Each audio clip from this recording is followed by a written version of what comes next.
열왕기상 19장 1절부터 8절까지의 말씀입니다. 열왕기상 19장 1절부터 8절까지의 말씀입니다. 구약성경 548면입니다. 구약성경 548면 열왕기상 19장 1절부터 8절까지의 말씀입니다. 제가 먼저 읽고 한 절씩 교독하겠습니다. 아합이 엘리야가 행한 모든 일과 그가 어떻게 모든 선지자를 칼로 죽였는지를 이세벨에게 말하니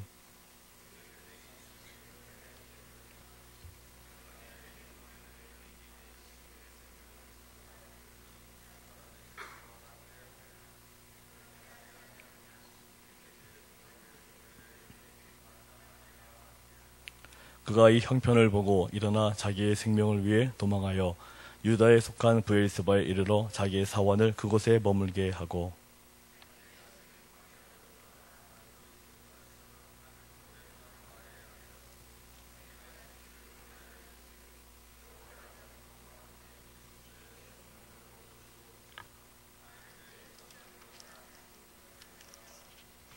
로뎀나무 아래에 누워 자더니 천사가 그를 어루만지며 그에게 이르되 일어나서 먹으라 하는지라.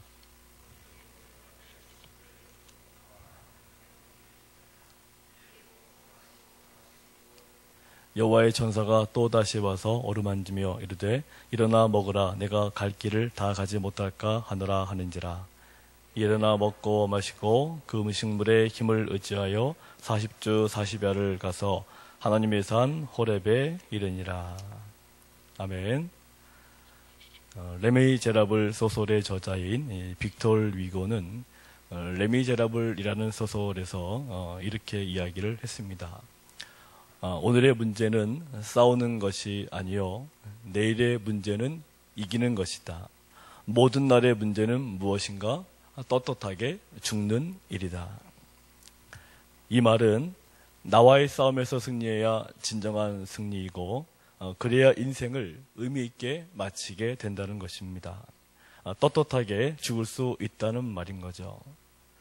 어떤 미국 사람이 화성으로 우주 여행을 간다고 광고를 내니까 순식간에 희망자가 수천 명이 몰려들었다고 합니다. 그래서 그가 그들에게 물어봅니다. 왜 당신은 화성으로의 우주 여행을 왜 하려고 합니까? 라고 물었더니 그들 중 대부분이 이렇게 대답을 했다고 합니다. 이 지구 위에 살면서 너무나 많은 염려와 불안 속에서 살아왔기 때문에 지구를 한번 떠나고 싶다. 이렇게 말을 했다는 거죠. 이런 말들은 인생을 살면서 자기와의 싸움에서 실패하고 있다는 증거입니다. 어디론가 도망치고 싶습니다. 회피하고 싶습니다. 현대사회, 특별히 이 미국 사회에서 이 40대 남자의 가출이 계속적으로 증가되고 있다고 얘기를 합니다. 근데 미국 사회만 그런가 싶었더니 우리나라도 마찬가지라는 거죠. 우리나라도 40대 이상 가장들의 그런 가출들이 날이 가면 갈수록 계속적으로 많아지고 있다고 합니다. 가장으로서의 책임, 과도한 일, 또 여러 가지 스트레스로 지쳐있는 그런 결과입니다. 그래서 어느 날 갑자기 이 가장이 사라졌습니다. 요즘도 종종 우리 아버지를 찾아달라는 그런 광고들이 신문지면을 통해서 종종 나오기도 합니다. 어머니들도 예외는 아닌 것 같습니다. 오늘 본문에 나오는 엘리야 선지자는 먼저 바알과 아세라 선지자들과의 싸움에서 대단한 승리를 거두었죠. 그리고 자연과의 싸움에서도 승리를 거두었습니다. 3년 6개월 동안 일어났던 가뭄의 문제를 기도를 통해서 해결했습니다. 이렇게 대단한 능력과 대단한 과거를 가지고 있었던 이 엘리야가 갑자기 오늘 본문을 보니까 두려워 떠는 모습을 볼 수가 있습니다. 여왕 이세벨 그 한 명이 내가 너를 죽이겠다 이런 말 한마디에 겁을 내고 도망치는 장면을 볼 수가 있습니다. 하나님께서 함께 하셔서 엘리야가 지금까지 삶을 살아가면서 그렇게 많은 기적과 그렇게 많은 능력을 경험했음에도 불구하고 엘리야는 그 여자 이세벨의 여왕의 그 말 한마디에 순식간에 불안감에 쌓인 거죠. 이 엘리야의 모습은 우리들의 심리 상태와 별반 다르지 않습니다. 우리는 종종 일이 잘 풀리다가도 한순간의 불안감 때문에 잘 되던 일도 안 될 때가 있으실 겁니다. 분명히 잘 됐는데 이 마음의 심리 상태가 동요를 일으키니까 갑자기 모든 일들이 안 되기 시작하는 거죠. 운동 경기 중에 마라톤 경주가 있죠. 우리는 이 마라톤 경주를 볼 때 1등한 사람들에게만 박수를 치지 않습니다. 이 마라톤 경기장을 이렇게 보니까 관중들이 1등한 사람들에게만 박수 치는 것이 아니라 계속 앉아 있더라고요. 그래서 왜 언제까지 앉아 있나 전에 한번 본 적이 있었는데 이 마지막 주자가 들어올 때까지 가만히 앉아서 박수를 치는 그 마라톤 경기장의 관중들을 보면서 제가 많은 감동도 받은 적이 있습니다. 이 42.19km를 중도에 포기하지 않고 끝까지 완주한 이들에게 격려의 박수를 해준다는 거죠. 왜냐하면 우리도 많이 뛰어봤지만 1km 뛰는 것도 헉헉대는데 42.19km 뛴다는 것은 굉장한 일 아니겠습니까? 그러기에 우리에게 중요한 것은 단순하게 1등 했다, 2등 했다 이것이 중요한 것이 아니라 결과보다도 이 과정인 것이고 이것은 하나님께서 우리에게 요구하시는 것입니다. 마라톤 선수가 이 경주를 할 때 끝까지 완주하는 것이 가장 중요한 것처럼 우리 역시도 인생을 살아갈 때 하나님께 모든 것을 맡기고 이 땅에서 뭐 잘된다, 성공한다 그런 개념보다 이 땅을 살아갈 때 내가 끝까지 하나님 바라보면서 완주하는 것이 굉장히 중요하다는 거죠. 오늘 본문의 엘리야는 한순간에 불안감이 닥쳐오니까 과정들을 전부 다 잊어버렸습니다. 지금까지 모든 일은 하나님께서 함께 하셨다는 그 과정들을 잊어버린 것입니다. 엘리야 자신의 능력으로 한 것이 아니라 그가 하나님께 기도했을 때, 하나님께 모든 것을 맡겼을 때 하나님께서 엘리야의 삶 속에 개입하셔서 엘리야와 지금까지 함께 해주셨던 것입니다. 함께 동행해 주셨던 것입니다. 그런데 엘리야가 순간적으로 그 마음에 불안감과 두려움이 생기니까 지금까지 함께 동행해 주셨던 하나님께 다시 한번 기도하면서 나가는 것을 잊어버렸습니다. 지금까지는 무슨 일이 생기면 바로 기도했었던 엘리야였는데 근데 오늘 본문은 기도할 생각 자체도 없습니다. 그냥 무조건 엘리야는 이세벨의 말 한마디를 듣고 다 도망가 버리고 있습니다. 바로 여기에서 우리의 약함이 드러나는 것입니다. 우리는 기도 안 하면 이렇게 되는 것입니다. 기도 안 하면 무슨 일이든지 이겨낼 수가 없습니다. 무슨 일을 만나든지 만사 형통하려면 무슨 일을 만나든지 기도할 생각이 우선 들어야 합니다. 기도한다는 것은 하나님을 의지한다는 것을 보여주는 거거든요. 신명기 4장 7절 말씀에 우리 하나님 여호와께서 우리가 그에게 기도할 때마다 우리에게 가까이 하신다라고 하셨고요.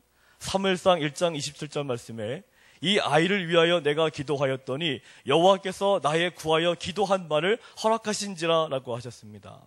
로마서 12장 12절 말씀에 소망 중에 즐거워하며 환난 중에 참으며 기도에 항상 힘쓰라고 하셨습니다. 엘리야 선지자는 분명 이세벨이 협박하기 전까지는 하나님께 기도로 모든 문제를 해결했던 그런 위대한 선지자였거든요. 그런데 갑자기 기도를 잃어버렸습니다. 기도를 잃어버린 결과 그는 도망칩니다. 현실에서 도피합니다. 우리가 늘 기도에 항상 힘쓰지 않으면 우리는 이 세상을 이겨낼 재간이 없습니다. 아무리 믿음이 좋은 것 같고 아무리 하나님 앞에 지금까지 수많은 체험과 수많은 간증적인 일들이 많이 있다 하더라도 기도에 힘쓰지 않으면 이 세상이 내게 주는 그 협박과 그런 모든 두려움을 이겨낼 재간이 없다는 거죠.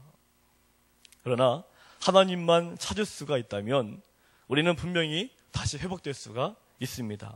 오늘 본문의 4절 말씀을 같이 다시 한번 읽어보도록 하겠습니다. 시작.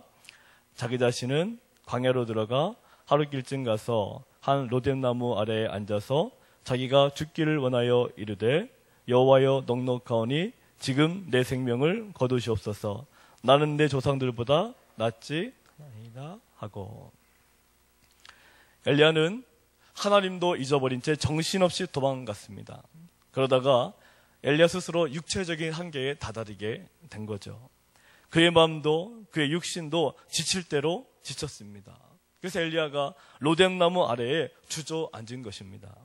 낙심과 두려움과 실망감에 가득 쌓인 채 엘리야는 로뎀나무에 주저앉았습니다.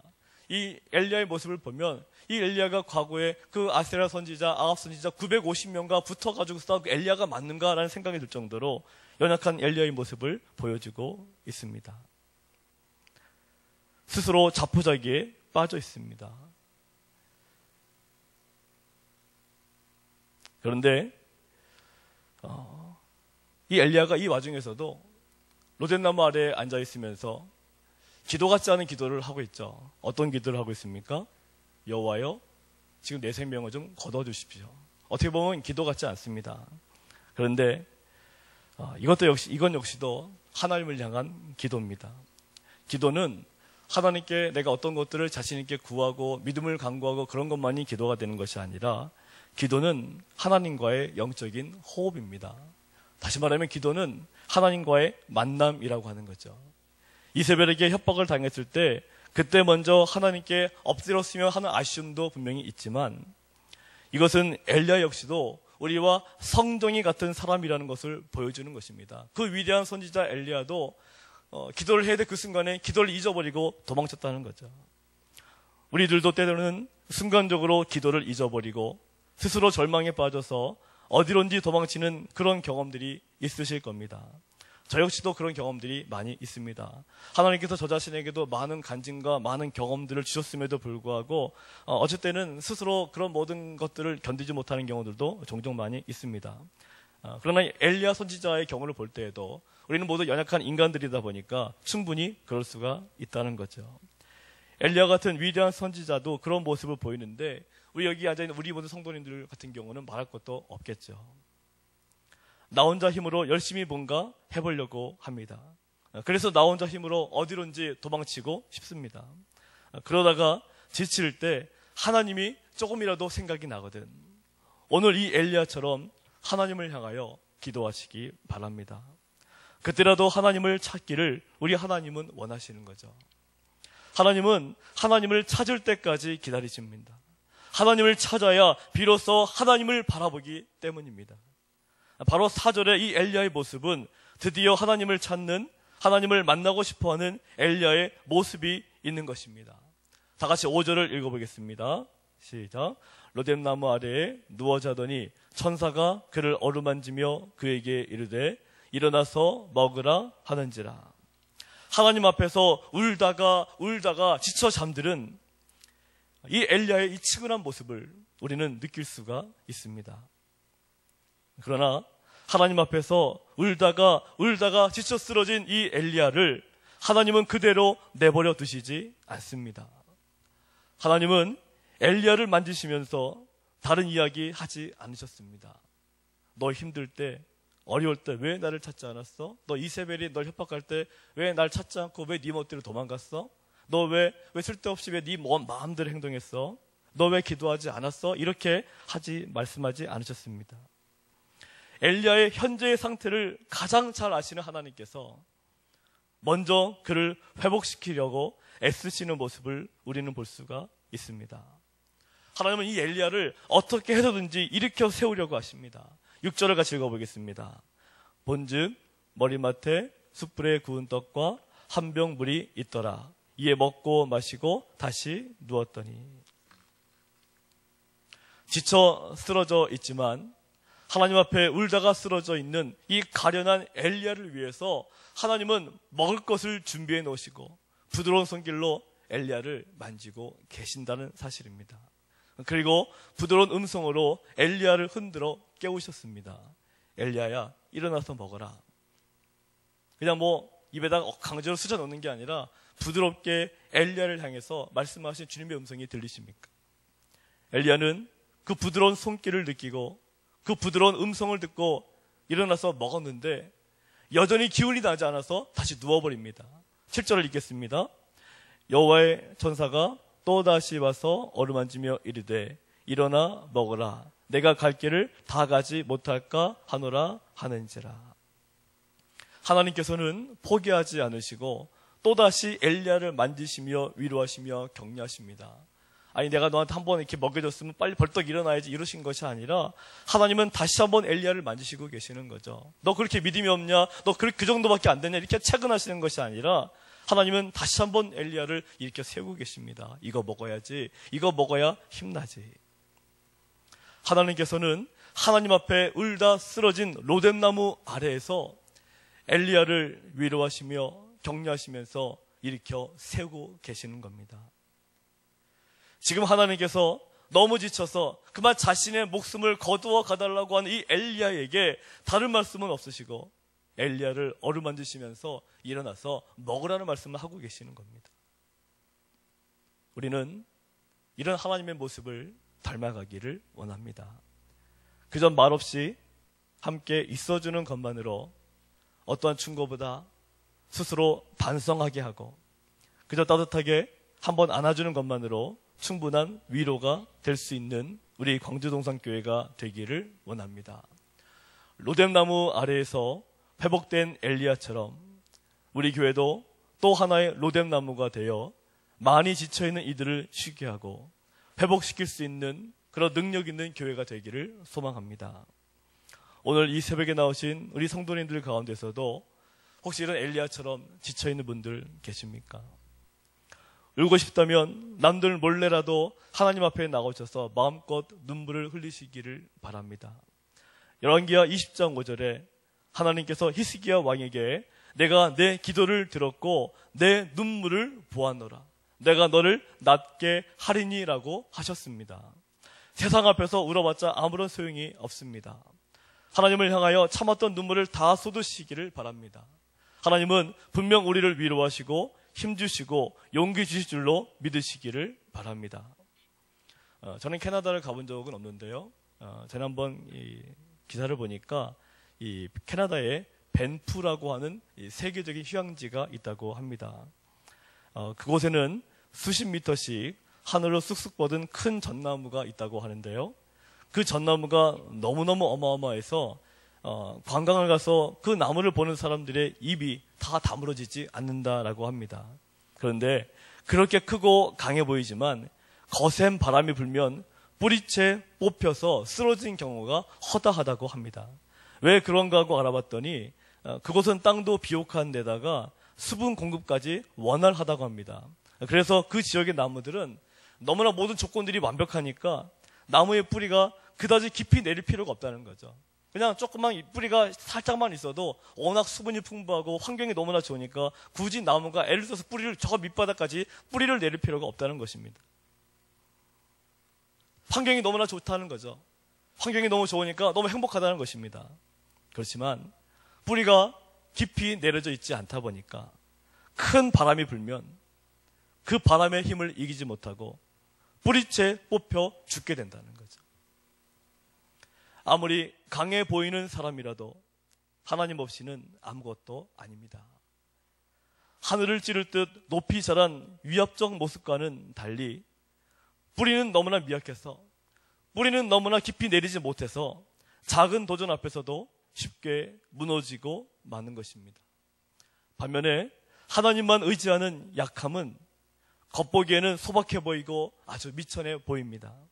그러나 하나님께 깊이 뿌리 내리고 있기 때문에 험난한 바람에도 흔들리지 않으며 강한 생명력을 유지하는 것입니다.